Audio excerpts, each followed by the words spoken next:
자, 화법 1회 들어가도록 하자. 자, 일단 우리 화법과 작문 같은 경우에 이제 화법 같은 경우에 그냥 말하기 듣기 활동이거든. 말하기 듣기 활동. 얘는 말하기 듣기 활동인데 말하기 그다음에 듣기 활동인데 이게 말하기마다 이제 몇 명이서 말하냐에 따라서 이게 글의 종류가 좀 달라. 일단 여기 보면 요 시작 부분 발문 부분을 보면 다문 과학관에서 안내이다라고 했거든. 이 안내 좀 부분 한번 넣고 안내. 안내니까 요거는 몇 명이서 말하는 거냐 생각하면 혼자서 말하는 거지. 혼자서. 그래서 이 말하기 특징이 혼자서 여러 명을 대상으로 말을 하는 거야. 그래서 일대 다 말하기 방식에 해당돼. 일대 다 말하기. 그래서 여기에 해당되는 게 구체적인 예들이 이런 안내라든가 아니면 발표, 학생들의 발표 있지. 그다음에 강연, 강의, 수업도 마찬가지고 이런 글들이 다 여기에 해당돼. 이런 글들은 이제 항상 문제에서 물어본 요소들이 좀 정해져 있어. 항상 좀 일정해. 일단 가장 기본적으로 뒷장 넘어가면 1번 문제 보면 이렇게 남은 위 안내를 준비하는 과정에서 해설사가 준비하는 과정에서 해설사가 떠올리는 생각이 있다는 거 있잖아. 바로 요 1번 경우가 여기가 첫 번째 말하기 계획에 해당돼. 말하기 계획. 그다음에 2번 문제도 볼게. 2번 문제 넘어가 보면 이게 해설사의 말하기 방식에 대한 설명을 이렇게 했지. 말하기 방식. 자, 이게 이제 두 번째 문제야. 그래서 두 번째는 말하기 방식. 다른 말로 말하기 전략이라고도 해요. 전략. 그래서 어떤 방법들을 이용해서 자신의 말을 잘 전달할 것인가. 여기에 대한 얘기고.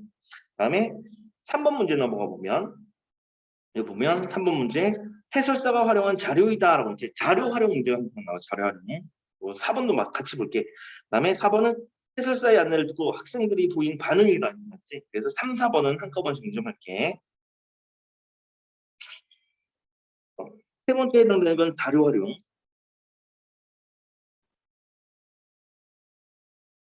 그다음에 네 번째에 해당되는 게 청자의 반응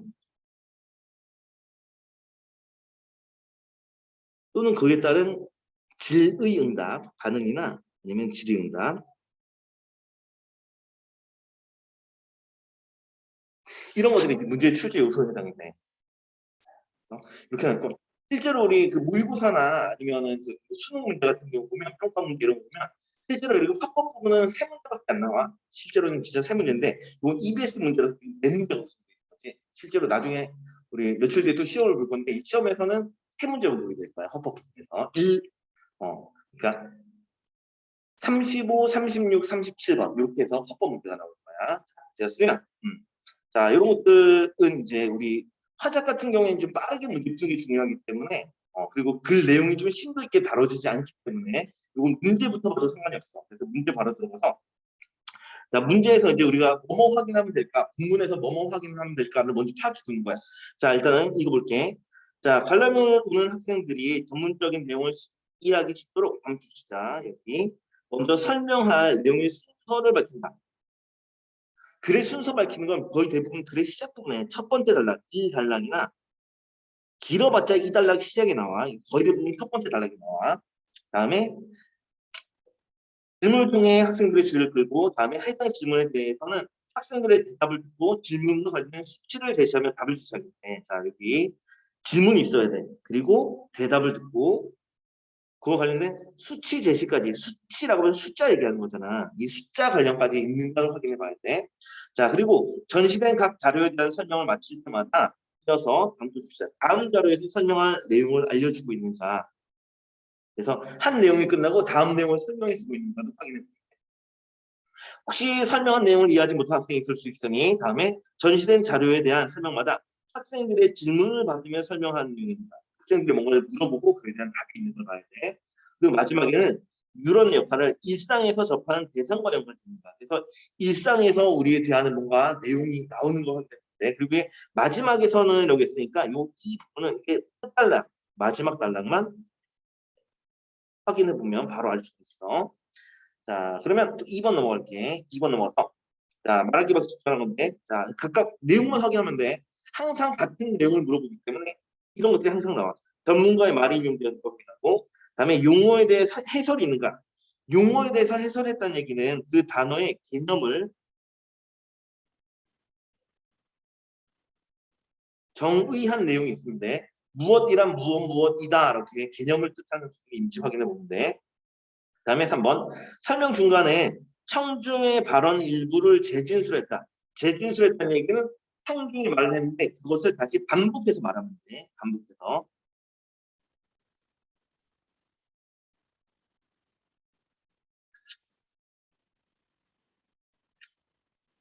반복해서 말을 하는 내용이 있는가 확인하면 되고. 그다음에 4번 다양한 사례를 제시하여 설명한 내용에 대해 청중이 잘못된 사례가 여러 개가 있는가 확인해 보면 되겠네. 그다음에 5번 청중과 공유했던 경험 제시. 그래서 나도 여러분들도 뭔가 같이 함께 한 일이 있는 거야. 그거 얘기 나오는데. 자, 그래서 이 정도 내용이 있는가 나중에 한두 달락씩 읽으면서 내용 확인해 보면 되고. 자, 그다음에 3번 넘어가서 자, 이게 자료 활용 문제 같은 경우에는 원래 글을 보면서 푸는 게 맞는데 가끔 문제 중에서 바로바로 풀린 친구도 있어. 그래서 좀 확인해 볼게. 자, 여기 보니까 자료 1번 보니까 감각뉴런, 연합뉴런, 운동뉴런 이렇게 나와 있어. 감각뉴런은 감각기관의 신경신호를 수용하여 전달하는 역할을 하네. 연합뉴런으로 전달. 그다음에 연합뉴런은 감각뉴런과 운동뉴런을 연결하는 역할을 해. 다음 운동뉴런은 연합뉴런의 명령을 반응기로 전달하는 역할을 하고. 자, 이렇게 책만 들쳐놓으면 얘는 이쪽으로 전달, 얘는 연결하고, 얘는 이쪽으로 전달하고 이런 특징이 있어. 자, 여기까지가 뉴런의 종류와 기능이야.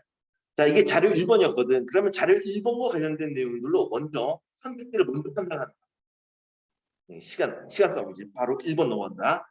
자, 보니까 자료 1이니까 여기 있지, 1번에. 자, 여기 있어. 자, 1번 이거 보면 뉴런의 종류와 기능을 설명하기 위해서 자료 1을 쓸 수 있느냐. 보니까 이런 뉴런들이 있고 종류가 있고 이런 기능들이 있지. 기능 나와 있어. 그래서 1번 쓸 수가 있는 내용이야. 그래서 바로 적절하다 판단이 가능해. 다음 자료 2번 넘어가 볼게. 뉴런의 구조 모형이래. 요렇게 생겨 먹었네. 자, 그럼 2번 넘어가니까 자료 2번. 2번, 3번, 4번에 자료 2가 있네. 자, 2번 볼게. 자, 뉴런의 구조를 보여주기 위해서 니을 쓸 수 있나? 구조 모형이니까 당연히 쓸 수가 있어. 그래서 적절하고. 그다음에 신경 신호 전달을 설명하기 위해서 니은을 활용하는 신경 신호 전달은 아직 판단이 안 돼. 그래서 이건 나중에 글 읽어봐야 될 것 같아. 일단 패스. 다음 4번. 시냅스의 문제가 장애를 일으키는 원리를 설명하기 위해 디귿에서 자료를 보니까 장애 얘기가 이 구조 모형 자체만은 전혀 드러나지 않거든. 그래서 일단은 이게 답일 가능성이 높거든. 그래서 일단은 이 답 테크 가능할 것 같아.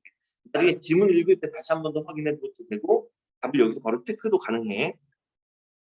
다음 3번 보면 자료 3번에 보면 요 그림이 하나 나와 있고 그 다음에 시냅스에서 신경 신호 전달 모습에 신경 신호가 이렇게 전달이 되나 봐. 자료 3에. 그래서 5번 보니까 시냅스에서 신경 전달 물질이 전달되는 방식을 보여주기에 디귿을 활용한다. 이거 가능한 표현이지. 그래서 일단 3번과 4번 중에는 반드시 있을 텐데 이거 보니까 4번이 가능성이 높을 것 같아. 일단은 표시만 해놓고 넘어갈게. 자, 다음 4번.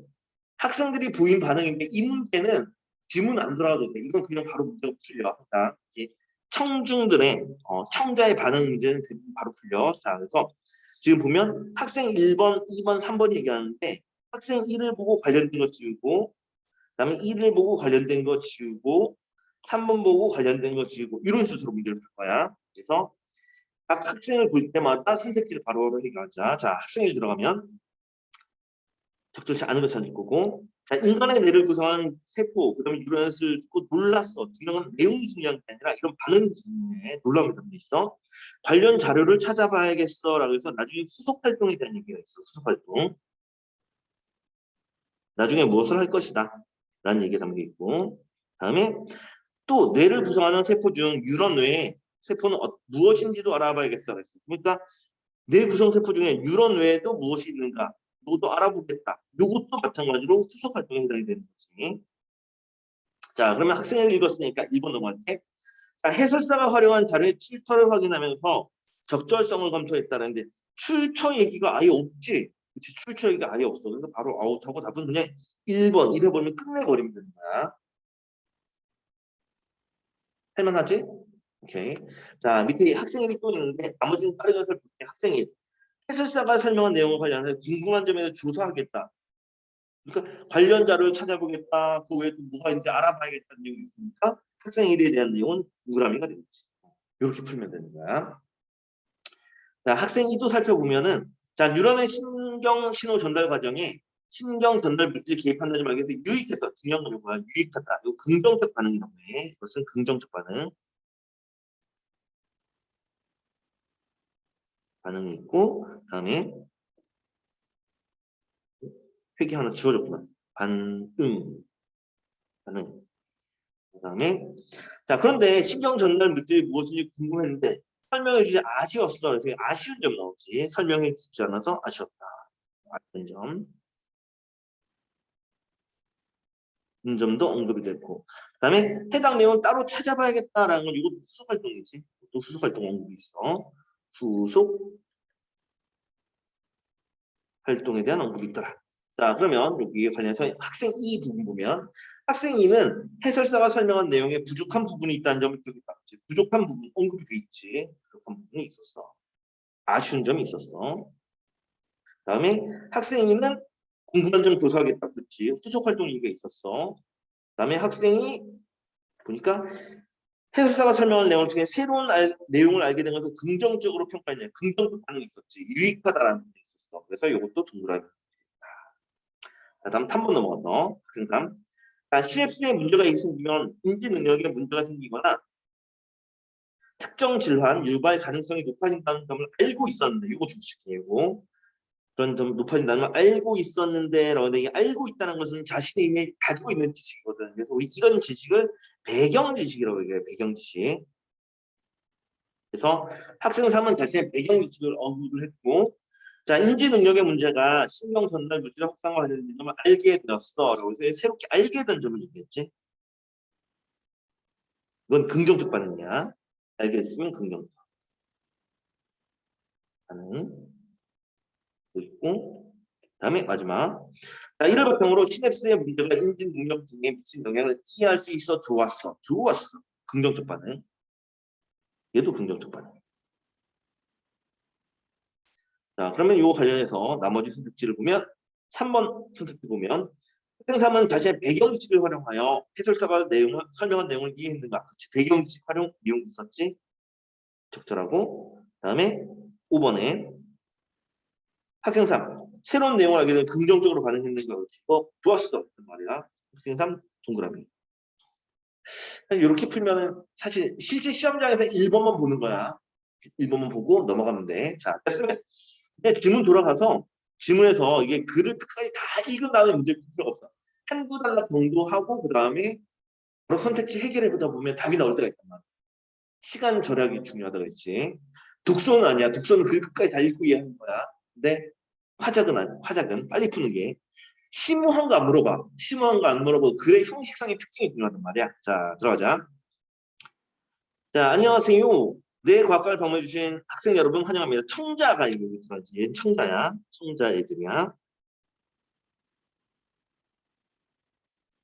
자, 전 안내를 맡은 회사 김택입니다. 자기소개 있고 우리 과학과는 인내, 그다음에 뉴런에 대해 잘 이해할 수 있도록 구성되어 있네요. 단시간의 자료를 통해 뉴런의 동료 기능, 뉴런의 구조, CFC에서 신호 전달 순으로 설명해 드릴게요. 자, 여기 또 중요하다. 왜 중요하냐? 요거든. 이런 순서로 설명해 드릴게요라고 했으니까 자신의 설명 순서를 안내주겠지. 자신의 안내 순서를 제시했어. 순서 제시. 그래서 중요하고. 그다음에 먼저 간단한 질문 하나 할게요. 인간의 뇌를 구성하는 세포가 얼마나 될까? 요 물어봤지. 그리고 대답을 들었어. 질문과 대답이 있는 거지. 질문과 대답이 있고. 그다음에 뇌를 구성하는 세포의 수는 학생 여러분의 짐작보다 훨씬 많습니다. 일단 여기 질문과 대답이 있었는데 이렇게 질문과 대답이 있으면 무조건 청중과 상호작용을 하는 거야. 무조건 상호작용이 있는 거야. 또는 흥미를 유발한다. 주의를 집중시킨다. 이런 기능들이 항상 따라다녀요. 자, 계속 읽어보면. 자, 우리의 뇌 속에는 대략 1조 개의 세포가 들어있고, 그중 약 1,000억 개 정도가 오늘 설명한 뉴런입니다. 구체적인 숫자가 들어있지, 수치가 사용됐어. 자, 이들이 정보를 주고받으면 기억, 학습, 감정도 같은 고도의 정서 활동을 담당합니다. 이제 자료를 보면서 안내를 하겠대. 자, 일단 여기까지 읽었으면 관련된 거 먼저 지워나가자고 했어. 자, 일단은 1번 선택지를 보면, 아니, 1번 문제를 보면, 자, 여기 설명한 순서가 제시됐는가? 그렇죠. 순서가 제시가 됐네. 1번은 특별한 표현이야. 그 다음에 2번. 자, 질문에 해당하는 대답을 듣고 관련된 수치를 제시하는 것 같아. 질문 대답이 있었고, 수치 제시도 있었지. 적절해. 그 다음에 3번은 아직 안 나왔어. 4번도 안 나왔어. 5번도 안 나왔어. 그치? 이건 안 돼. 해결이 안 돼. 자, 그리고 2번 넘어가서 우리 적절한 거 찾는 거였는데, 전문가 의견 아직 안 나왔고, 용어 해설 아직 안 나왔어. 재진술, 다양한 사례 예시, 공유 경험 이런 거 아직 없어. 자, 넘어갑시다. 자, 다음 두 번째 단락 들어가서 자, 자, 먼저 화면 앞에서 화면 자료를 이용하고 있지. 이런 거 보통 자료 이용은 이렇게 괄호 안에 있어. 이 괄호 안에 자료를 활용하는 내용이 나와. 자, 읽어봅시다. 자, 뉴런은 신경세포를 이루는 말로 뉴런은 무엇이다 라고 나오지. 뉴런의 개념을 정의하는 거지. 이 부분이 뉴런의 개념을 정의해주고 있어. 자, 이런 것도 이제 중요한 특징이니까 합법 지문을 읽을 때 이런 거 신경 써야 돼. 자, 그리스도의 방식을 뜻하는 말에서 유래했다. 그 뜻에서 짐작할 수 있는 것처럼 뉴런은 온몸의 기관들과 를 연결한 역할을 한대. 이게 구체적인 내용을 잘 묻지 않으니까 빠르게 읽어나가면 돼. 자, 지금 화면에서 제시된 것처럼 뉴런의 종류는 기능에 따라 몇 번이 나뉜다. 감각의 신경증을 통해서 연합 뉴런을 전달하는 감각 뉴런, 그다음에 뇌와 척수를 구성하여 감각 뉴런과 운동 뉴런을 연결한 연합 뉴런. 연합 뉴런으로부터 명령을 받아 근육과 같은 반응기로 신경 신호를 전달하는 운동 뉴런으로 구분했는데, 자, 매우 간단한 신경 신호 전달에는 감각, 연합, 운동 뉴런이 한 개씩만 관여하지만 복합적인 신경 신호 전달에는 많은 수의 뉴런이 관여하는데, 뉴런의 구조는 저 모형들 앞으로 가서 설명해 드릴게요. 다시 지금 뉴런의 구조는 저쪽 가서 설명하겠다. 다른 얘기 하겠다는 얘기지. 그래서 이 부분도 주시고,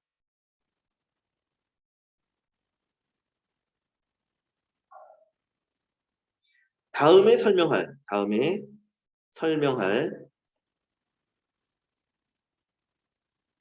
내용을 안내해주고 있지. 하나의 자료가 끝났고 다음 설명할 건 좀 안내해주고 있어. 일단은 여기까지 해가지고 이제 해결되는 거 이렇게 확인해 보면 돼. 자, 보니까 자 1번 해결됐고 2번 해결됐지. 한번 보면 전시된 각 자료에 대해 설명 마칠 때마다 다음 자료의 설명을 내용 알려줬는가? 그치, 알려줬네. 그치, 적절해. C도 적절하네. 다음에 D, 전시된 자료에서 질문 받았나? 안 받았어. 다음에 이제 D랑 E는 남았는데 D, E 중에서 D, E 나왔으면 그 순서를 다 읽을 필요 없어. 이거 아까 전에 마지막에는 나왔으니까 마지막 단락 먼저 확인해 볼게. 마지막 단락 먼저 확인해 보자. 자, 마지막 단락 먼저 보면 오늘 설명을 정리하면 이런 것도 이루어져 있으며 라고 하는데 이것도 봅시다. 오늘 설명을 정리하면 여기까 이거 이 글의 특징 중에서 글의 내용을 요약하고 정리하는 특징이 있어. 글의 내용을 요약 정리하는 특징이 있고. 자, 시냅스라는 구조를 통해 다양한 정보를 처리하는 기능을 하는 신경세포를 할 수 있다. 뇌에 있는 신경세포인 뉴런은 외부 세계로부터 오는 정보를 수용하거나 필요한 기관으로 전달한다는 점에서 우리가 평소 사용하는 스마트폰 같은 전자제품에서 정보를 처리하기 위해 활용하고 있는 전자회로와 유사한 역할을 한다고 볼 수 있고, 유사한 역할을 한다고 보면 좋을 것 같네요. 자, 우리가 이 부분 좀 신경 써야지. 왜? 요 구절. 우리가 평소 사용하는 스마트폰과 같은 전자제품에서 정보를 처리하기 위해 활용하고 있는 이것과 유사한 역할을 한다고 보면 좋을 것 같다라고 해서 전자회로와 유사한 역할을 한다라는 내용이 있단 말이야. 요 내용이 언급이 됐지. 자, 이분 보면 우리 일상에 쓰는 대상에 이제 비유해가지고 설명하거든. 유추의 방식이 상했어. 자, 이거 가지고 5번 다시 넘어가 보면 뉴런의 역할, 일상에서 접하는 대상과 관련 지었냐. 전자제품과 관련을 지었거든. 그래서 요거 적절한 표현이고 남는 것은 4번이 답인 거지. 질문 받는 내용은 아직 안 읽어봤지만 일단은 1, 2, 3, 5번이 적절하기 때문에 4번은 무조건 답인 거야. 다음에 2번 읽어보면 적절한 거. 전문가의 말 인용 아직 없었고 용어에 대한 해설, 개념 정의 요거 있었지. 어디 있었어? 두 번째 단락 시작 부분에 보면 이렇게 있었단 말이야. 뉴런은 신경세포를 이루는 말로 이렇게 나와 있었지. 요 구절에 있단 말이야. 개념 정의가. 그래서 적절한 건 2번. 답은 나왔어. 그래갖고 이제 문제가 우리 아까 전에 그 3번에서 답을 확정을 못 지었는데 요거 보니까 바로 이 얘기 뉴런의 구조 모형 부분을 읽어봐야 되거든. 그래서 우리 다음 단락을 아무래도 좀 확인해 보는 게 좋을 것 같아. 우리가 그래도 확실하게 문제 풀어야지. 이게 한 문제 때문에 대학이 갈리잖아. 자, 다음 넘어볼게. 자, 모형 중 하나를 들고 자, 이 뉴런의 구조 모형에서 보는 것처럼 구조 모형 이거 이용하고 있지. 요 구조 모형 이걸 이용했고 자, 이렇듯이 뉴런은 가지돌기, 신경세포체, 축삭돌기 등 세 부분을 나눌 수가 있대. 여러분이 보고 계시는 모형의 왼쪽 부분이 가지돌기래. 그리고 중간이 신경세포체, 오른쪽 부분이 축삭돌기래. 자, 가지돌기는 신경세포를 받아들이는 부분이고 축삭돌기는 내부의 신호를 다른 뉴런으로 전달하는 부분. 자, 모형 여러 개를 나란히 두며 그리고 이러한 모형들이 뉴런으로 이어지면서 신경 신호가 전달된대. 모형을 이어주면서 전달이 되는데 외부의 신호는 가지돌기를 통해 수용되고 축삭돌기를 거쳐 신경 전달 물질에 의해 다른 뉴런의 가지돌기로 전달됩니다. 그리고 이처럼 뉴런들이 이어질 때 축삭돌기, 가지돌기가 만나는 부분을 시냅스라고 하는데 시냅스는 건너편 화면에 보면 더 상세하게 설명해 드릴게요 해서 다음에서 설명하는 내용을 또 이것도 안내해 주고 있지. 요거가 동일하게 다음에 설명할 내용을 안내해 주고 있어. 자, 그럼 요거 가지고 아까 남았던 3번 앞수평 지으러 가보자. 적절치 않은 거였어. 자, 3번 보면 신경신호 전달 설명하기에 DNS 자료 발행한 것이 이렇게 연결하면서 전달되거든. 적절하고 그다음에 장애를 일으키는 원리라고 했는데 장애 내용은 아예 언급가 없었잖아. 그래서 진짜 아닌 거야. 답은 4번으로 확정이 가능하고 나머지 질문 다 안 읽어봐도 되겠다. 여기까지 됐지? 오케이. 그러면 문제도 다 풀렸고 다음 화법 다음 거로 넘어가도록 할게.